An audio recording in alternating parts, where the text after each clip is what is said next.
Not good at speeding it up. Yeah. Man, I've attempted speeding up before. Oh, it does not go. Oh, yeesh.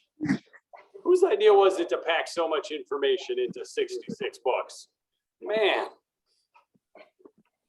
All right. Good to see you, Eric. We got that going. Good. We got our screen share up there. There we go. Participants can now see your application. Yes, of course they can. We are recording, Mitch. So heads up, you already knew that, but I recently was on a Zoom call in which I was informed that they were recording. And I said, well, of course. And they said, well, we kind of have to tell you that. And I said, oh, I haven't been telling people that at all on this Bible study thing, that if they join me on for the Zoom, I'm recording them. Oh, I suppose you guys should also know that. Yeah. So welcome to When God Finally Speaks here in Job chapter 38. And we are starting 13 minutes late. We are joined online by Mitch Patry in person. We've got Greg and Lou Ann Key, and Pat Craig is here, and David and Janice Miller are around, and we have likewise got Mike. And David and Janice, would you guys like to have a copy of the text in the Bible in front of you? I got to get them one. And then you were doing, well, you got caught by the coffee maker, right. which is now making all the noise that we could want.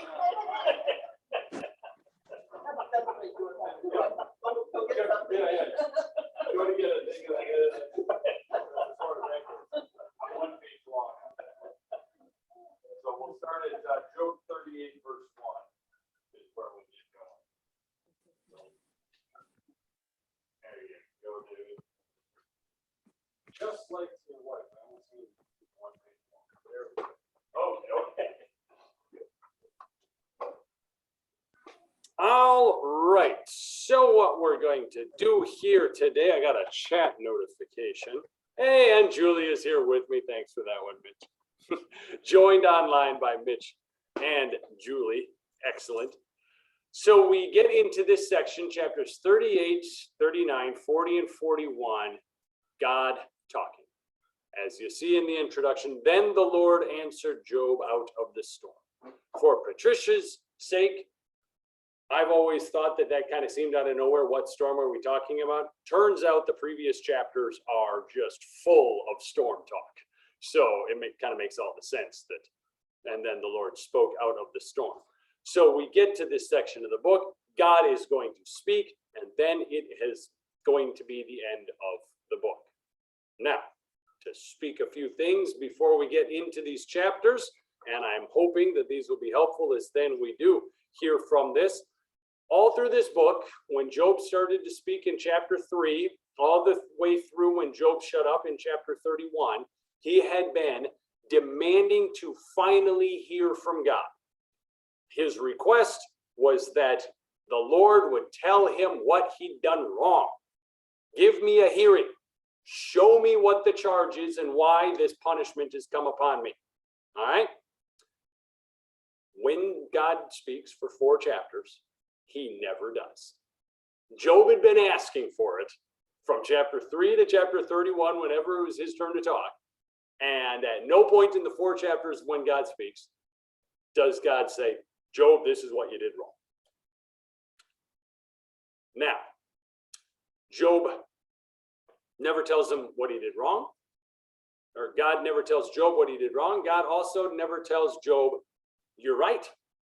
He never says, because one of the things Job had been pleading was his innocence, that he had done right, that if the Lord would only enter with him into court, the Lord would have to find in his favor.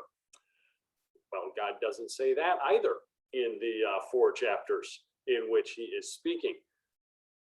Now, wrestling with this, Job's question of suffering, remember the answer had already been given. And I'm quite positive, I've been saying this all the way through our Bible study, we already know what the answer for why Job is suffering. We were told in chapter 1, and it came to pass in chapter 2.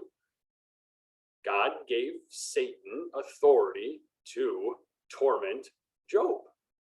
There's the answer. We've known it the whole time. So it becomes quite instructive to us readers especially, as God speaks here for 4 chapters. He's got a lesson especially for, not just for Job, but for all who are reading this book concerning Job and his friends and all what they would have been talking to. Pay attention to what God, you already know why this all happened, but when it happens, now pay really close attention to what God says. And what does God say? He gives these 2 speeches. And we say that God gives 2 speeches over the course of these 4 chapters because there's that brief little section at the beginning of chapter 40 where Job talks. Job gets to speak for like 2 verses, like 4 lines he gets to say, and then God goes again. So he's got these 2 speeches, and in these 2 speeches, what God emphasizes over and over is his power. God isn't just satisfied that Job acknowledge that Job is weaker than God. That's not the only end that God has in mind, that Job is unable to master or control or to even know natural forces, much less supernatural forces of evil. God's speech is leading Job, and then it's leading us to faith and trust reliance on God, who is able to master, to control, to know natural and transcendent supernatural forces of evil. There is an attempt to help us get into what God is finally going to say. He's not going to call Job wrong. He's not going to call Job right. He's going to spend a lot of time talking about his power, and Job gets led by that, and we readers get led by that to reliance upon God, who is powerful to know and to control and to master not just natural forces, but transcendent, supernatural forces of evil. So the difference between what God speaks in these 4 chapters and what Elihu had spoken in his 6 chapters and what the friends had spoken through their many chapters, probably close to a dozen or so of those between chapters 3 and chapters 31, is that the friends, they want Job to see that he is sinful. Job, you've done something wrong. Would you please just acknowledge your sin, and that sin leads to suffering? Right? That was the plan. See you, Julius. As the friends were trying to make sense of it. That was always the goal, is what they were trying to convince Job to do. God, though, he wants Job to see, I am powerful and I care. And I can give and take away again, right? But I can also kill and make alive. I can also tear down and build back up. So the greatness of the Lord has everything to do with, this is going to solve your problem, Job. We are joined in person likewise by Sarah and Wilhelmina Reichling, who has a Bible. We are still taking a look at the first verse of Job chapter 38, which introduces the final 4 chapters and says, and then the Lord spoke out of the world, or out of the storm, out of the storm.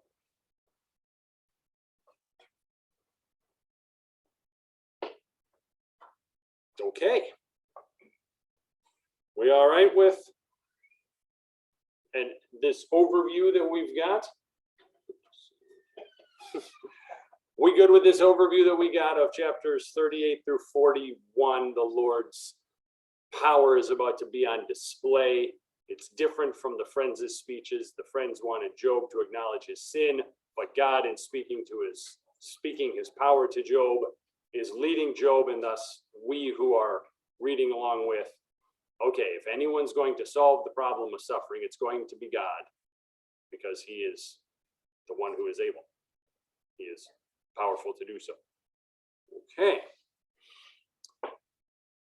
So paying special attention to the first of the two speeches. It puts the smallness and the weakness of Job in contrast to the greatness and the power of the Lord Almighty. And so in that way, it also puts the smallness and the weakness of all humanity in contrast to the greatness and the power of God. And it uses over and over ironical questions. So I think you will see these once you start having eyes to look for them. Do you know? Can you also? Were you there? You're going to hear questions like that as the Lord is giving him these rhetorical questions that, of course, are going to be answered. No, I can't. Only you can. No, I wasn't there. All right. I didn't know that. And the first speech is going to get bookended. It's going to begin and it's going to end with Yahweh challenging Job. Hence, again, this pretty clear division, this pretty clear grasp of chapters 38 through 41 that we've got two speeches from God, because this first one starts with a challenge and ends with a challenge. And then Job speaks very briefly, and then the Lord continues on. Okay, well, that took us about 11 minutes to finally get ready to roll into the text. By our clock here today on a Sunday morning, I have left us 21 minutes to get through two chapters. Shoo, good luck to us. All right, let's hear from Job chapter 38 and 39, and then just leaking into chapter 40 a tiny little bit. Then the Lord spoke to Job out of the storm. He said, "Who is this that obscures my plans with words without knowledge? Brace yourself like a man. I will question you, and you will answer me. Where were you when I laid the earth's foundations? Tell me if you understand. Who marked off its dimensions? Surely you know. Who stretched a measuring line across it? On what were its footings set? Who laid its cornerstone? While the morning stars sang together and all the angels shouted for joy. Who shut up the sea behind doors when it burst forth from the womb? When I made the clouds its garment and wrapped it in thick darkness? When I fixed limits for it and set its doors and its bars in place? When I said, this far you may come and no farther. Here is where your proud waves halt. Have you ever given orders to the morning or shown the dawn its place, that it might take the earth by the edges and shake the wicked out of it? The earth takes shape like clay under a seal. Its features stand out like those of a garment. The wicked are denied their light, and their upraised arm is broken. Have you journeyed to the springs of the sea, or walked in the recesses of the deep? Have the gates of death been shown to you? Have you seen the gates of the deepest darkness? Have you comprehended the vast expanses of the earth? Tell me if you know all this. What's the way to the abode of light? Where does darkness reside? Can you take them to their places? Do you know the paths to their dwellings? Surely you know, you were already born. You've lived so many years. Have you entered the storehouses of the snow, or seen the storehouses of the hail, which I reserve for times of trouble, for days of war and battle? What's the way to the place where the lightning is dispersed, or the place where the east winds are scattered over the earth? Who cuts a channel for the torrents of rain and a path for the thunderstorm, to water the land where no one lives, an uninhabited desert, to satisfy a desolate wasteland and make it sprout with grass? Does the rain have a father? Who fathers the drops of dew? From whose womb comes the ice? Who gives birth to the frost from the heavens, when the waters become hard as stone, when the surface of the deep is frozen? Can you bind the chains of the Pleiades? Can you loosen Orion's belt? Can you bring forth the constellations in their seasons, or lead out the bear with its cubs? Do you know the laws of the heavens? Can you set up God's dominion over the earth? Can you set it up? God's dominion over the earth? Can you raise your voice up to the clouds and cover yourself with a flood of water? Do you send the lightning bolts on their way? Do they report to you, here we are? Who gives the ibis wisdom or gives the rooster understanding? Who has the wisdom to count the clouds? Who can tip over the water jars of the heavens when the dust becomes hard and the clods of earth stick together? Do you hunt the prey for the lioness and satisfy the hunger of the lions when they crouch in their dens or lie in wait in a thicket? Who provides food for the raven when its young cry out to God and wander about for lack of food? Do you know when the mountain goats give birth? Do you watch when the doe bears her fawn? Do you count the months till they bear? Do you know the time they give birth?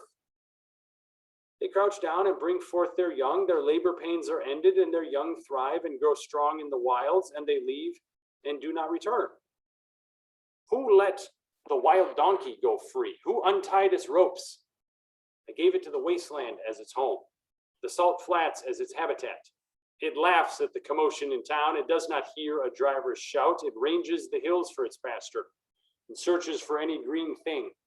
Will the wild ox consent to serve you? Will it stay by your manger at night? Can you hold it to the furrow with a harness? Will it till the valleys behind you? Will you rely on it for its great strengths? Will you leave your heavy work to it? Can you trust it to haul in your grain and bring it to your threshing floor? The wings of the ostrich, they flap joyfully, though they cannot compare with the wings and feathers of the stork. She lays her eggs on the ground and lets them warm in the sand, unmindful that a foot may crush them, that some wild animal may trample them. And she treats her young harshly, as if they were not hers. She cares not that her labor was in vain, for God did not endow her with wisdom or give her a share of good sense. Yet when she spreads her feathers to run, she laughs at horse and rider. Do you give the horse its strength, or clothe its neck with a flowing mane? Do you make it leap like a locust, striking terror with its proud snorting? It paws fiercely, rejoicing in its strength, and charges into the fray. It laughs at fear, afraid of nothing. It doesn't shy away from the sword. The quiver rattles along its side, along with the flashing spear and the lance, and in frenzied excitement, it eats up the ground. It cannot stand still when the trumpet sounds. At the blast of the trumpet, it snorts, ha ha, and it catches the scent of battle from afar, the shout of commanders, the battle cry. Does the hawk take flight by your wisdom and spread its wings toward the south? Does the eagle soar at your command and build its nest on high? It dwells on a cliff and stays there at night. A rocky crag is its stronghold. From there it looks for food. Its eyes detect it from afar. Its young ones feast on blood, and where the slain are, there it is. The Lord said to Job, will the one who contends with the Almighty correct him? Let him who accuses God answer him. Ahem. Hello, coffee.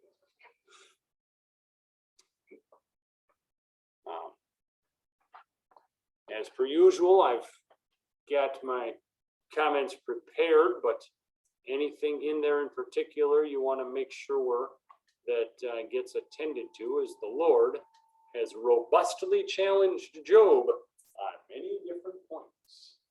Anybody else want any comments?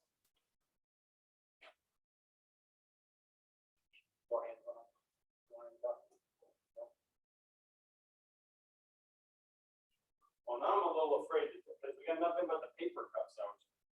Paper cups, you know, they're a little bit hot. That might be why none of you guys want coffee. Commenting on Job, Pastor. Yes, please, there, When I Ryan. read it ahead of time, Thank you. and it says, God the Father. It says God the Father? Right, well, when, you know, it's God the Father. Okay. When I looked at this, I read it from a softer perspective. Okay. In not very quiet and good. In other words, your mom and dad always make you feel worse when they're soft. Oh, nicely Then you done. know they're building to something, but if they start out, what time did you get home last night? You know, But if Yep. they just say something soft, Building into it. no, it's like you got the guilt there before they even started, and it just Yep. keeps going and going and going. So I can see why, it's effective in both ways. To be the, like you said, the robust God that says, give me a break. But on the Who other are you? we as people don't need to give him a break because he's already convinced me of that. There you go. But I didn't have Job's pain to go through. Yep. And I might have been that way had I been suffering like how much can I take? Why did it? And especially when Job's background of having done what is pleasing in the eyes of the Lord. Right. No, it's just wrestling with that. I Thank you, just said I Pat. wanted to be honest. Thank you for that assistance there as I grab, and I put a napkin around it so that I could hold it a little bit. I'm not feeling like I was there when, the Earth's foundation was laid, but I'm feeling pretty good about, putting a napkin on this. My finger would Isn't burn. it a great thing to be reminded of all those things? I Mhm. said before you came, I said, that's what the world needs to know right now. How small we are. Mhm. And how great God has made everything. And I think that we have come to understand what's really going on in the world. Now I'm going to repeat what you said because it just occurred to me. I know that my microphone is picking me up nicely, but your comment, no, just to project it again, your comment, make sure I heard that right. Our world in its present state so badly needs to hear how we rely upon the Lord, how small are our rather significant powers, yet still before the Lord Almighty, small, and we need that reliance that this is leading us to upon the one who has made all things and is taking care of all things. That's a fair restatement of what you had said? Okay. I won't talk against them. No, we do want to hear. Nope. Man, oh man. We got some. Not a lot, but a little bit. Careful, we don't have any foam cups. So I'm doing this napkin trick on the paper. Okay. So in the first place, chapter 38, verse 3. So I'm back on chapter 38. Job, as I had mentioned earlier, had been asking God for an answer, but right here in God's opening statement, we get the message, oh, it's not going to be that way. It's going to be the other way around. Brace yourself like a man. I will question you. You will answer me. In general, we have, and then to keep on getting ready for the rest of the stuff, let me just, in general, we have learned a lot about these things that Job is going to reference, or that are going to be referenced here in Job chapters 38 and 39. So that's pretty neat. As we read this from our perspective, coming on like 3,000 years later, thereabouts. Yes, we have learned a lot of these things. What is spoken here is been even built upon in humanity's store of knowledge, but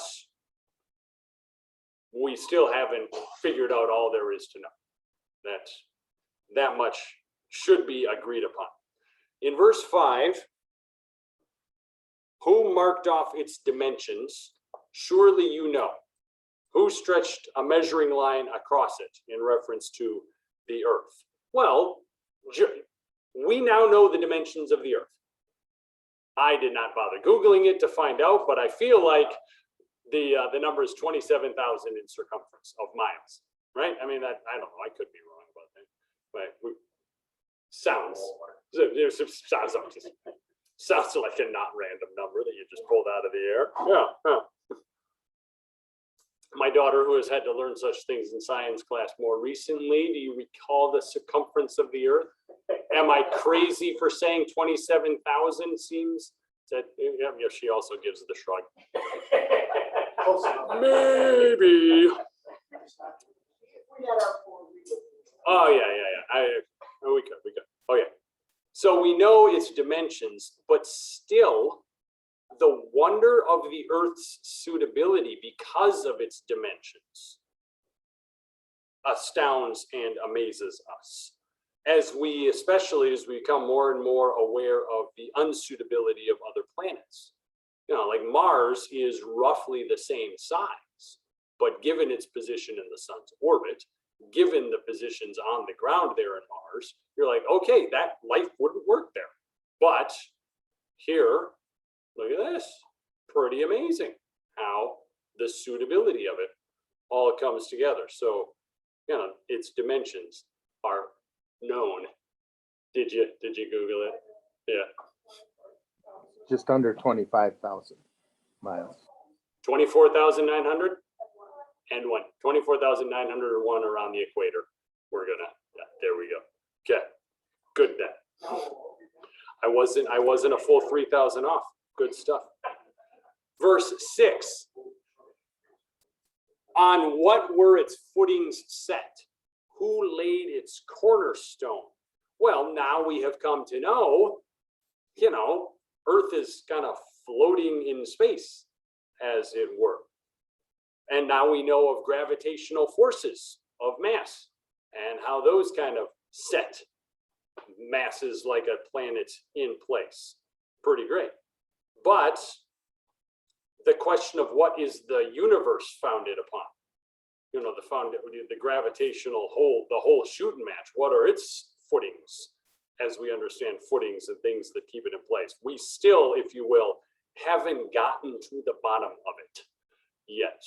So that remains beyond our comprehension on we've got a pretty cool idea of what were the footings, to use that analogy, and the cornerstone of the Earth, but of the galaxy and universe, we haven't even, we're not there yet to understanding how that all fits together.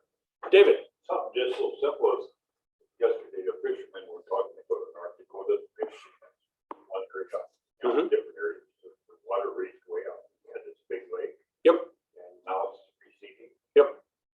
You don't know why. And now the water going up and down. Oh, you're getting wonderfully ahead of us, because now then he gets to who shut the seas behind its doors. And when it bursts from the womb, these things that we observe, easy enough to observe, but how do we get to it? I mean, as verses 8 to 11 take us onto the sea and its boundaries, and we certainly are interested that we figured out how come the tides move, right? If Job goes down to the Mediterranean and he sees the tide take it down, and he sees the tide bring it back up, and now we've got this pretty awesome understanding of the moon's influence upon our oceans. Cool, great. But as the Lord points this out, were you there when I gave the boundaries and said, this is where your proud waves halt? All right. Verses 12 through 15 takes us on to the order of sunrise, sunset, of days and dawns and dusks and nights.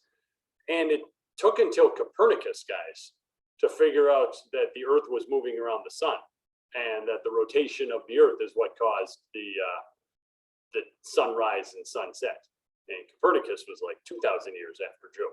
So as the Lord is speaking these words to Job, it's pretty terrific that he is speaking of things that did take humanity a long time to figure out, and it's pretty cool that we got that.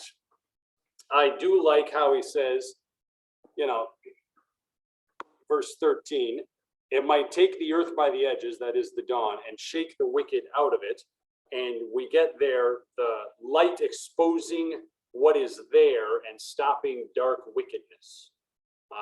John chapter 1 utilizes this a lot. When the light comes into the world, then the wicked are exposed. Well, that concept is happening right here in Job chapter 1, where you get the dawn comes and it shakes the wicked, as now, how did it put it? They are denied their light. In other words, they are denied their darkness by which they do their wicked deeds. Nope, the dawn is here, and it is going to expose what is evil.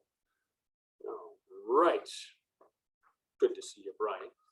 I practice saying, like salt. Oh, and then people are always like, what? I can't do that. I suppose. Yeah. Maybe we should put a sign up there talking Pakistan stuff. We're going to ask if you want sauerkraut and onions. It's going to happen. Yeah. Okay. Verse 16. As you read there, have you journeyed to the springs of the sea or walked into the recesses of the deep? We've gotten close, but the pressure is still too great. We still haven't figured out a vessel to send down there to get all the way to the bottom of every single part of the ocean. So 3,000 years ago, still haven't figured that one out. We have our assumption about what's down there, but haven't been there yet. Verses 19 through 21, right back to day one, right? What's the first thing God said? Let there be light. And there was light, and he called the light day, and he called the dark night. And that was evening, and it was morning the first day. He was there alone. I love how he ends this section. You've lived so many years. But God was there alone. Verses 22 through 30. My goal is to get to the end of chapter 38 here. We'll see if I can make it. Chapter 22 through 30. Now we're on to weather. And I am intrigued by verse 23. Why do you suppose snow and hail are reserved for trouble and for days of war and battle? I would only be speculating and saying they would stop the armies from going out.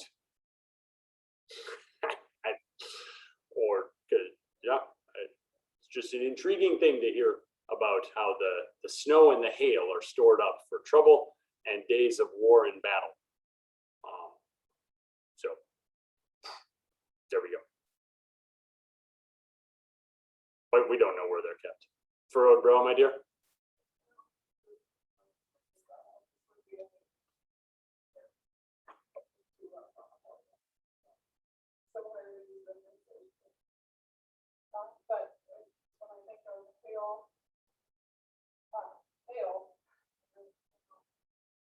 That's a really uncontrollable force.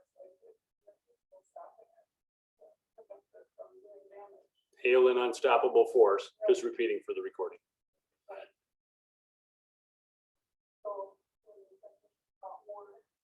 Mm-hmm.